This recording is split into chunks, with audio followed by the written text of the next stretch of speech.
What is going on, Debt Free Mafia? Hey, welcome to today's video. Today I wanted to talk about, should you be renting or should you be buying a home?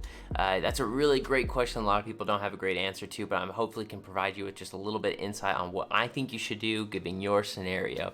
Guys, if you don't know my name is Rick. I am a financial coach. I'm also the owner of the Debt Free Mafia. I'm so glad that you're here. Hey, if you're interested in the debt-free lifestyle, if you're interested in leaving a legacy for your children's children, if you want to be financially bulletproof, go ahead and hit subscribe, hit the like button. We want you to be living financially free and enjoying life and not stressing about finances. So let's jump into it. Ultimately, do I think it's better to own or buy? And it depends, right? So in most areas, I will say it's probably better to own a home than it is to be renting.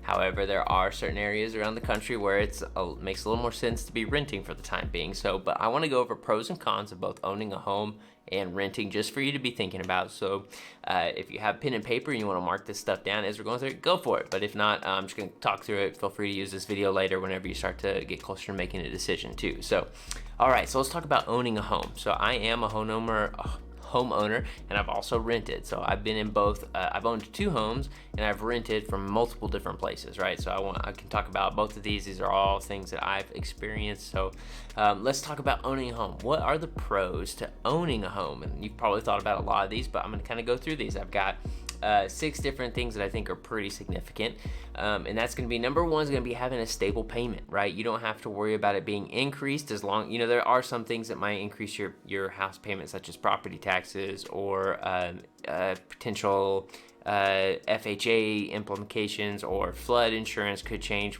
I've dealt with that, so there's that chance. However, typically on average, your payment's going to be pretty stable, especially if you have a fixed interest rate, which you need to have. Don't get adjustable interest rates. And so that way you kind of know what to expect every month, right? So that's good to build a budget around. It's good to plan around, and it helps create stability. Number 2 is going to be building equity, right? So a lot of people, this is the biggest thing. They feel like they're just throwing their money away with rent, and I get it. That's really the case if you're going to be somewhere for a long time. However, in a lot of cases, I will warn you that you need to look at how the loan is structured. And primarily, most mortgages, I think pretty much all really, I'm not a mortgage expert, but if you look at the amortization schedule of a loan, the first half of that loan that you have is going to be paying primarily interest. So you really don't build a ton of equity on the front end of a home. So if you're just wanting to get into a home to start building equity, it's really hard to do, because you're going to be paying interest on the first part of it, unless you live in an area where the value of the home is just shooting up constantly every year, and that happens too. So that's a big one. You can build equity using a home, and I think it's a solid investment to have. This is gonna be the next one. Is gonna be, there's a tax break when you sell, so you don't have to pay capital gains tax whenever you sell your home. So you can view it as it's one of the few investments that when you sell and want to cash in, you don't have to pay any extra taxes for capital gains, right? So if you're buying and selling like stocks as an investment, you do have to pay capital gains on those. But however, on a house, you do not. So that's another pro. This next one is going to be, you're in charge.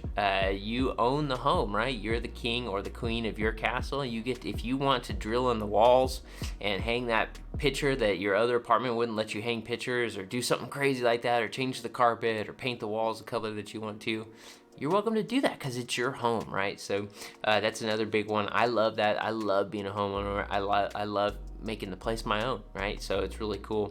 Okay, this is another big one. This one's kind of backed up by some stats, but kids who are raised in a home typically experience a healthier childhood, typically enjoy more stability.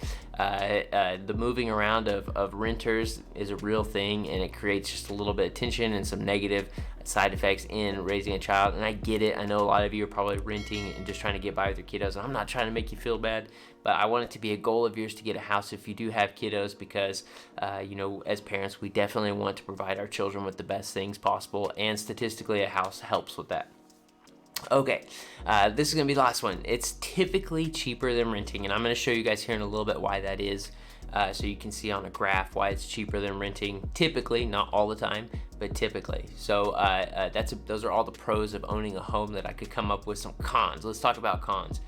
You got to pay for your maintenance, right? And we talk about it all the time. You need to have an emergency fund, especially if you're a homeowner, because hot water heaters like to go out, sewer lines like to break. slab leaks like to happen. Things happen where you break a faucet. I mean, I could go on and on, right? They're just you're responsible for fixing all of it, and it's got to come out of your paycheck, your emergency fund. Owning a home can just be kind of a hassle that way.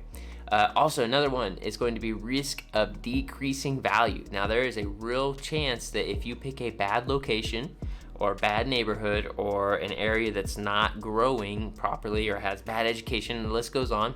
If you've listened to anything about like retail space or realtors, they'll tell you location, location, location, right? Most people, what I recommend when it comes to buying a house, I say buy the neighborhood more than the house. If you've got an awesome house in a bad neighborhood, chances are you're not going to build much equity in it, and it's probably not going to increase in a whole lot of value. So it's going to end up being kind of a bad asset for you. So I recommend buying the neighborhood over the home, as long as there's nothing drastically wrong with the home. And learn how to do just a few DIY projects, maybe hire a contractor to fix it up. But again, I think, let's not put ourselves in a bad position to be decreasing the value of one of our biggest investments, right? So another one is saving up for a down payment. I typically recommend 20% of what the home's value is. Reason being is because that will save you from having PMI, which is private mortgage insurance. If you don't know what that is, it's essentially you'll have to be paying like anywhere from $150 to upwards of $500 extra every month just to what you're doing is you're paying for the insurance for the bank, not for yourself, for the bank, just in case you default on your loan. They'll use that insurance to pay themselves back on a bad loan. It has no protection over you. You're paying for the bank's protection, not your own. So private mortgage insurance is a bad deal. But I get it. There's some scenarios where you might want to do the minimum down payment if the value of the home is increasing so much that you can refinance later to get rid of the PMI. I know I'm using all these giant terms, but I think that's another important part to have a financial coach, because they'll help walk you through that. Okay, the next one's gonna be, it's difficult to move. You're way more tied to a home than you would be an apartment, right? So apartment come in leases, 3 months, 6 months, 12 months. Once that's up, you can move if you want to. If you don't like your neighbors, you can move. If you don't like that, you can move. If you want to be closer to work, you can move. It's a lot harder to do that with a home. Why? Because you got more stuff typically. You have to wait for it to sell. You have to wait on buyers. You got to wait on the next house you're moving into to close. It can be a long process. So it's a little harder to move. Next is going to be HOA fees. This is homeowners associations. If you don't know what that is, it's essentially some neighborhoods have an HOA where it's basically a group of people that set rules for your neighborhood. These can be a good and bad thing. The purpose of it is to typically keep home prices higher and to help drive up home value, because I don't know if you guys have seen it. It went kind of viral, but there's a home, I believe it's in Dallas, I think, and the people it was in like a really contemporary neighborhood, and they painted all of the brick hot pink. I mean hot pink, and you can look it up. You can Google if you want to. It's pretty crazy, and the neighbors are furious about it, and there's no HOA to protect them for that. Like HOA will tell you, hey, if you're gonna have a home, it has to be natural earth colors, or for example, when I lived in New Mexico, there was a lot of neighborhoods that said your home can only be stucco, it can't be brick, stuff like that, right? There's just different rules.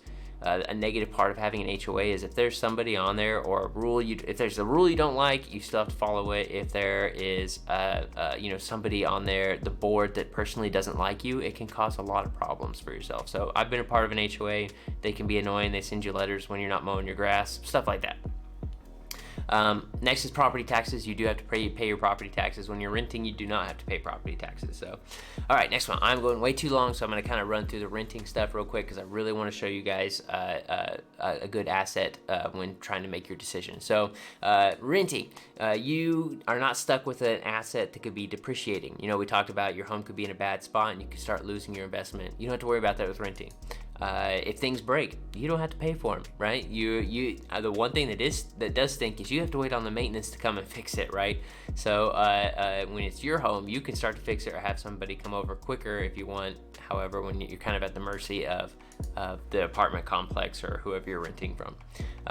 Again, it's easy to move. It's really easy to move from an apartment depending on how long your lease is. Sometimes even apartments will let you break the lease early if you pay an extra fee. It's easier to get up and go. And again, you don't have to pay property taxes, so it's a little bit cheaper on that front too. So that's part of why your monthly payment renting is usually a little bit cheaper. Okay, some cons.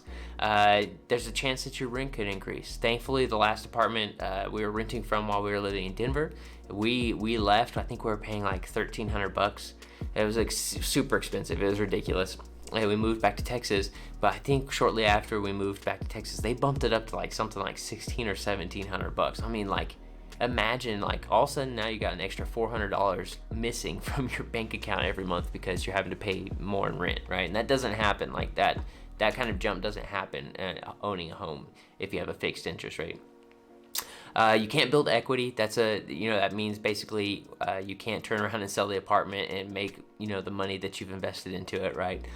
You can't modify the property without the owner's consent, right? So they usually don't want you doing anything to really change it because they want it to look all the same. They want it to be uniform. There's no tax benefits, like you can't sell and take advantage of a no capital gains investment.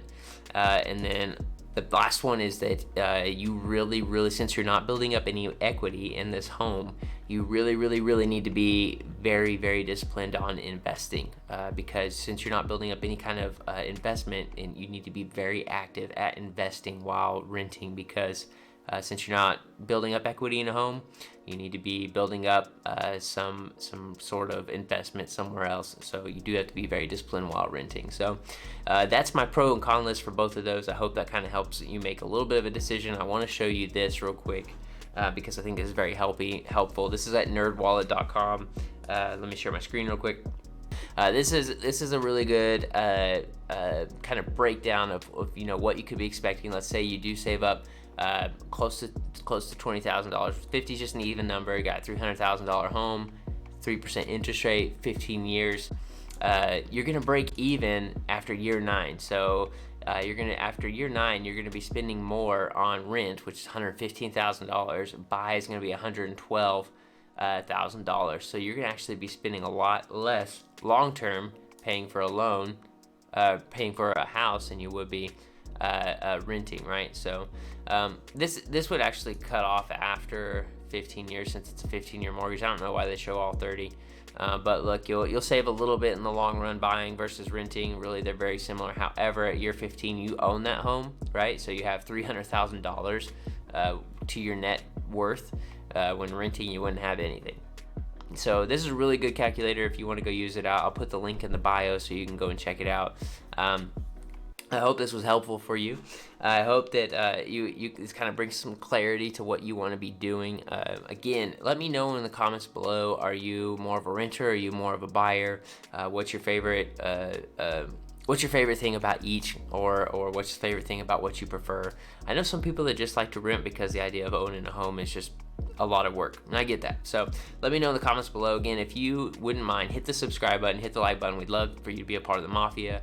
If you're feeling the debt-free vibe, go ahead and hit subscribe. Love for you to be here. We're going to be doing a giveaway at 100 subscribers. We're going to be giving away a sweet t-shirt to anybody in the continental 48. If it's international, I'd love to maybe ship it to you. Just might have to work something else out shipping wise. So guys, I appreciate you. I hope you have a really great day. We'll talk to you later. Peace.